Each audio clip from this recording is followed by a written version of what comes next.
mengembangkan salur darah. Maksud bila makan gula, salur darah jadi halus, jadi kecil. Bila salur darah jadi kecil, tensi akan naik. Jantung harus pom lebih masuk dalam lubang yang kecil, bukan lubang yang besar. Itu tensi tidak perlu tinggi. Maksud blood pressure naik. Okay? Kemudian dia akan menyebabkan inflamasi, peradangan kronis. Seterusnya akan menghasilkan lipid droplets, maksudnya titisan-titisan lemak dalam hati, menyebabkan hati berlemak, fatty liver syndrome. Okay? Kemudian akan menyebabkan insulin tidak lagi efektif, menyebabkan diabetes. Kemudian akan menghasilkan dyslipidemia, maksudnya kolesterol meningkat. Kemudian menghasilkan triglyceride, menyebabkan obesitas. Nah, banyak tu sindrom hati berlemak, peradangan kronis, tekanan darah tinggi, asam urat, diabetes, kolesterol tinggi, obesitas. Dan hari-hari dikatakan manusia mengikut WHO kita bisa mengkonsumsi 25 gram gula per day. Tapi dalam satu minuman tin itu sudah 40 gram. Sudah banyak. Baru satu. Hari-hari kalau konsumsi banyak, habis. Kan? Okey, right. Sebab itu bagi saya, sekali saya katakan, kalau mau sehat, usia sudah 50-60, nomor satu yang paling harus buang gula putih. Rasa banyak doktor yang cerita tentang putih-putih ni kan. Kemudian kena buang tepung putih. Banyak lagi lah, tapi saya fokus gula. Sebab ini yang paling bahaya, paling kritikal, paling merosakkan. Kan? Gula putih. Tapi kita kan suka manis, so harus ganti. So next, saya cek yang mana yang bisa ganti gula ini, yang sehat.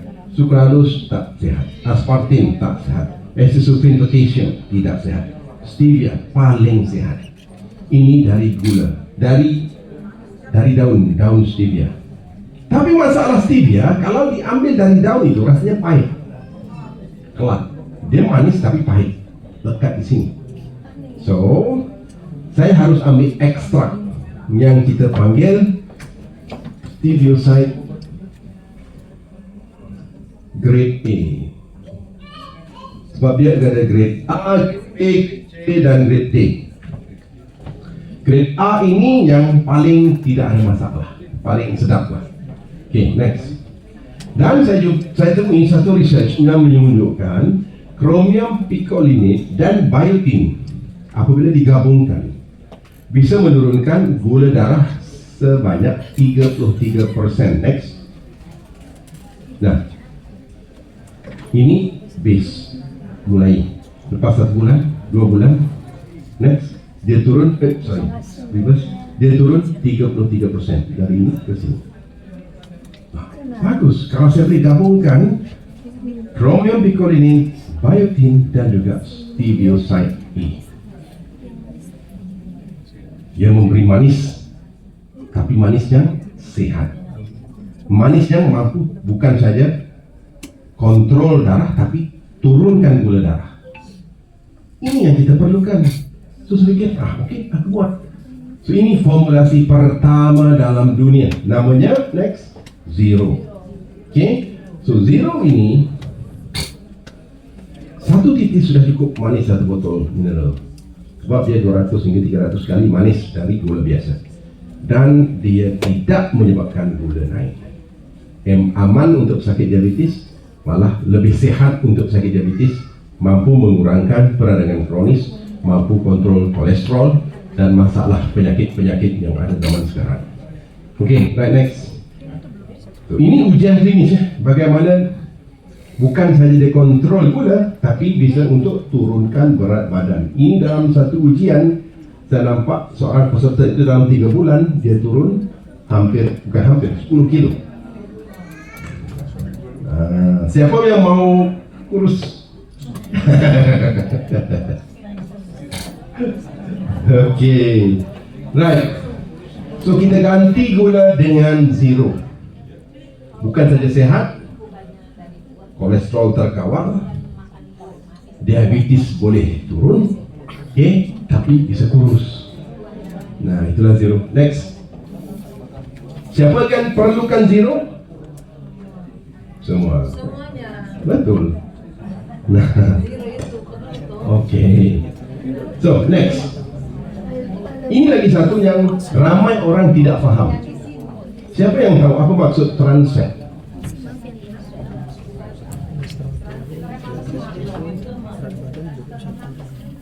Transfer lemak. Bukan transfer lemak.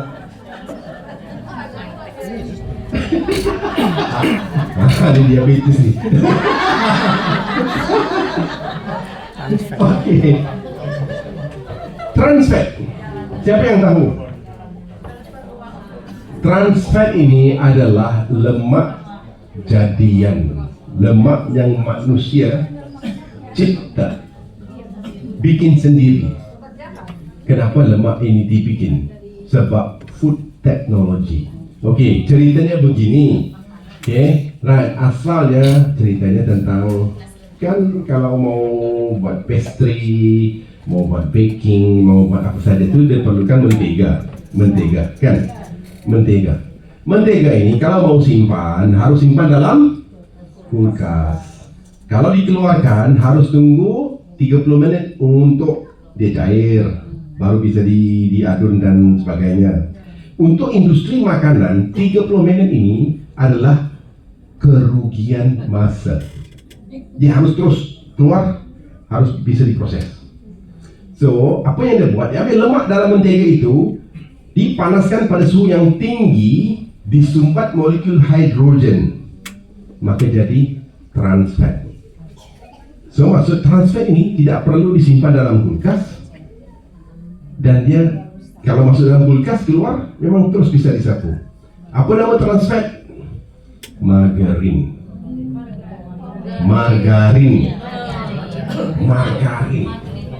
Margarin ini dulu dibilang sehat, sekarang dibilang pembunuh nomor 1. Nah, kita tahu. Sebab semua yang bukan natural, dia bukan natural, manusia jadikan. Sama lah, gula putih itu manusia yang jadikan. Sepatutnya dia dengan tebu kan, tapi kita buang tebunya, kita ambil gulanya. Okay. Nah, so ini yang akan menyebabkan sakit jantung, stroke, kolesterol naik, semua. Dan ini adalah faktor pembunuh nomor 1 dalam 3-in-1. Kalau butter okey. Mentega, tapi itu harus butter yang ori, 100% butter. Ya, very healthy fat. Margarine, very dangerous fat. Okay. Okay. Faham ya? Okay, so sekarang saya cakap, kalau saya ini penggemar kopi, penggemar teh tarik, penggemar minuman-minuman yang enak-enak, tapi digunakan susu susu kental ya? Susu kental. Susu kental itu tinggi dalam creamer yang 3-in-1 itu tinggi ini. Ini yang membuat orang sakit jantung. Sebab itu saya pikir, ini mudah, aku buang ini. Aku buang gulanya, aku buang trans fatnya, aku turunkan kalorinya. Okay, next. Nah, inilah trans fat, ini yang ditambahkan hidrogen tadi. Kalau tidak ada ni ya, ini ditambahkan. Nah, ini yang menyebabkan penyumbatan. Next. Nah, ini semuanya menggunakan trans fat. Yang mana satu kita tidak makan ya? Semua ada trans fat. Dalam roti putih pun ada trans fat, ada gula. Ini masalah besar yang ramai orang tidak tahu. Okay. Right. Siapa yang tahu kalau transfer ini dia tahan lama. Sebab kuman pun tidak suka, bakteri pun bakteri apa kuman ya tidak suka transfer. Dia suka yang mentega. Sebab tu kalau bikin cookies guna mentega dia tidak tahan sangat, tapi kalau guna margarin tahan lama. Nah itu sebabnya, sebab binatang pun tahu transfer ini tidak bagus, dia tidak suka makan. Tapi manusia yang makan. So ini masalah besar. Okay, right? So next. Nah, meningkatkan risiko diabetes 40%. Macam-macam lah ini. Nah ini sakit jantung. Okay, wah banyak. Next. Okay, so sebab itu saya hasilkan 3-in-1 yang zero gula. Tidak ada gula ya. Zero trans fat. Tidak ada trans fat. Low calorie. Sebab kalau dia tarik satu cawan itu kalorinya lebih kurang 250-300 kalori. Makan 3 cawan satu hari sudah 1 meal. Cukup 1 meal ya. Okay, 1000 kalori. Tapi dalam SKB dia tarik kita cuma 80 kalori. Okay, masing-masingnya 80. Kita turunkan kalori supaya lebih sehat. Kita bisa makan aman, sehat. Itu yang penting kan. Next. Nah, sebab itu tadi kita sudah tahu apa yang kita lakukan harian. Tapi masih ada yang mau lebih sehat. Nah, ini yang saya mau tunjukkan. Dalam SKB kita mempunyai konsep gaya hidup SKB. Apa dia? Next. Nah, tadi kita bilang Vitex. Tapi sebenarnya ia memerlukan detox, rejuvenasi, dan penstabilan. Saya akan cerita tentang detox dulu. Okay, right. Siapa yang tahu kenapa kita harus detox? Apa maksud detox? Membuang racun. Okay, mana racunnya? Membuang. Okay. Tadi yang saya bilang itu mikroplastik itu racun lah. Baru mikroplastik, banyak lagi dalam makanan minuman kita yang namanya racun. Sebab itu harus detox. Dan kita tahu kalau apapun yang kita buat hari-hari kita mulakan dengan bersihkan dahulu. Betul? Siapa yang belum mandi hari ini? Hari-hari kita harus mandi dulu, baru pergi, baru ya buat something else, bersih. So harus bersihkan dalaman. Next. Nah, ini terlihat dunia yang sudah berjuta tahun. Okay? Kita tahu kalau kita ambil darah siapa-siapa aja terdapat 249 jenis toksin. Bukan satu ya. Ini yang dilakukan oleh Mount Sinai School of Medicine. Dia ambil darah terhadap 90 orang volunteers. Okay? 76 toksin karsinogen menyebabkan kanker, 96 toksin mengganggu sistem saraf, pikun dan sebagainya. 79 toksin ini menyebabkan kecacatan kalau dia pregnant, kecacatan janin. Ini kalau orang biasa, belum orang yang memang hidupnya langsung tidak sehat, itu lebih banyak. Okay. Ini orang biasa. So sebab itu kita harus detox. Okay, right. So organ detox yang paling penting ialah usus. So kita lihat tentang usus. Kenapa usus harus dibersihkan?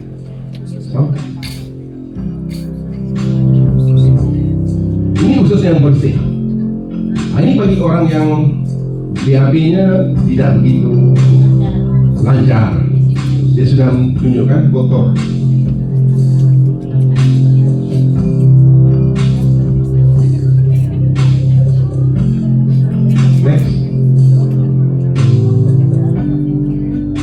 Next lah. Tunggu sebentar. Okey, right. Dia kotor. Okey. Tadi yang tempat kotor tu banyak parasit, cacing.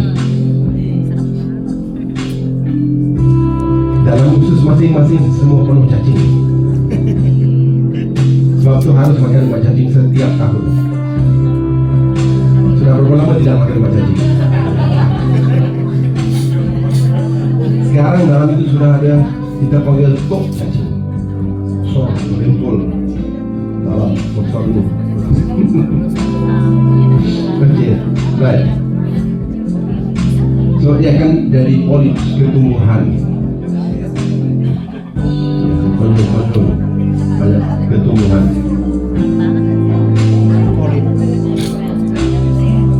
Ini kalau kronik konstipasi, mengalami kanker. Nah, tengok hitam-hitam, tidak pernah dibersihkan.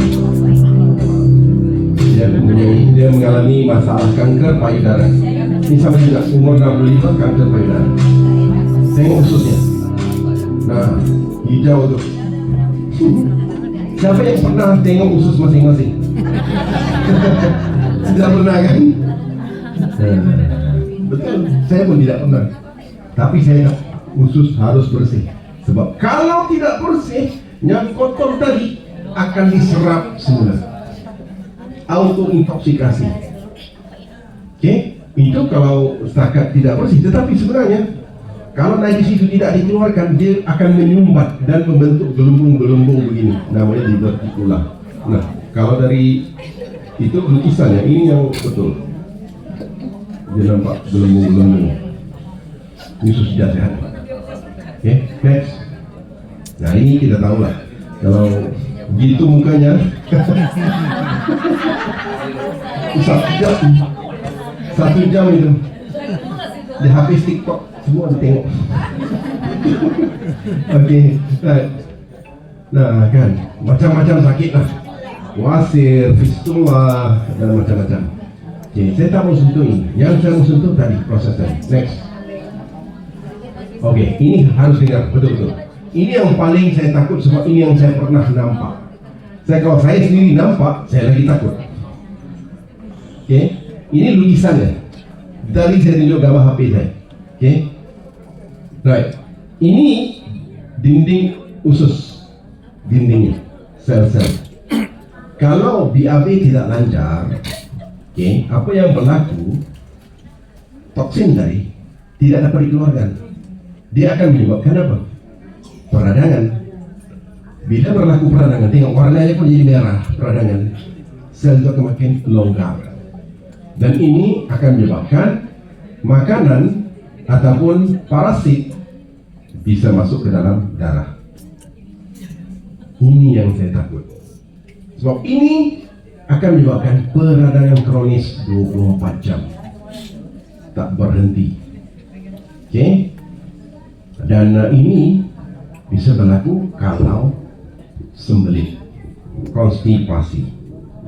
Sebab itu saya buatkan satu bahan namanya Nutra. Okey, saya tunjukkan apa yang gambar dari HP saya. Next. Nah, ini adalah gambar saya ambil satu titis darah dari seorang gadis 25 tahun yang sembelitnya 5 hari satu kali. 5 hari baru diambil. Okey, right. So kita tengok dalam darah ini, darah kotoran. Okey, saya mau tunjuk apa? Bukan jadi, ini parasit, amoeba mungkin. Ini cuma satu, saya tengok banyak dalam darahnya. Nah, ini betul. Tapi disebabkan waktu saya ambil gambar ini, waktu iPhone 1 ataupun iPhone 2, kameranya tak bagus. Waktu itulah baru tak clear. Tapi saya sendiri yang tengok, dan di situ saya nampak, wah, betul ini, benar-benar berlaku. So ini yang harus dilakukan. Apa yang harus dilakukan? Nomor satu, jangan sembelit, jangan konstipasi. Pastikan setiap hari 1 kali, paling kurang 2 kali bagus. Kalau 3 kali banyak cacing. 4 kali diare. Right. 1 atau 2 kali 1 hari. Tapi jangan 2 hari 1 kali. 3 hari 1 kali. Ini. Kita tidak rasa ya.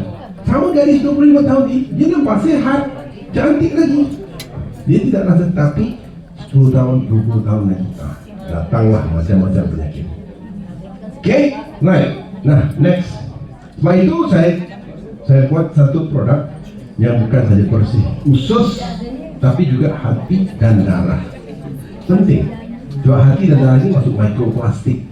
Darah kadang benda-benda yang bahaya, yang mempunyai radioaktif macam-macam. Saya bagi contoh, saya makan dinner di sate restoran Pramuka. Siapa suka sate? Sedangkan enak. Sebab apa sate ini? Kalau di Malaysia, di sini saya tengok kurang. Kalau makan sate ini, dia akan beri bawang dan timun. Kenapa?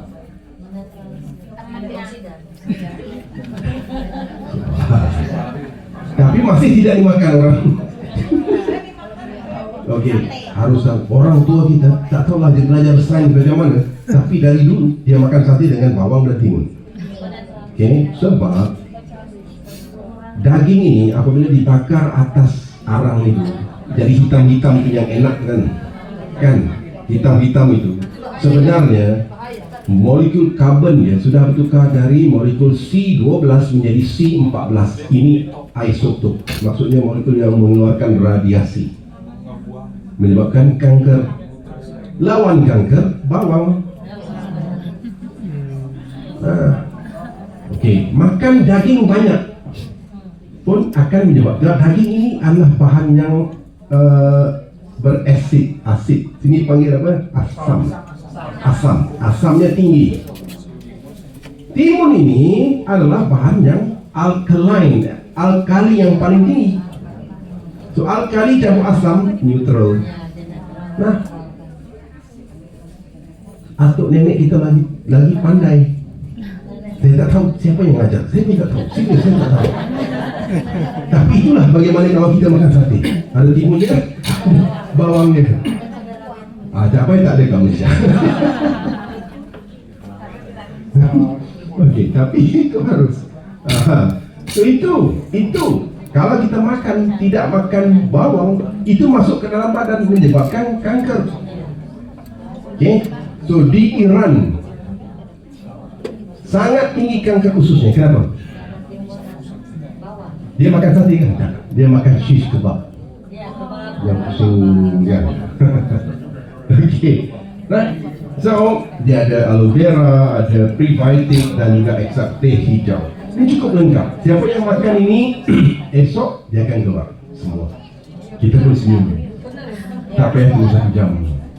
Kan? Next. Nah, memang akan kurangkan berat badan, rasa selesa, tidak lagi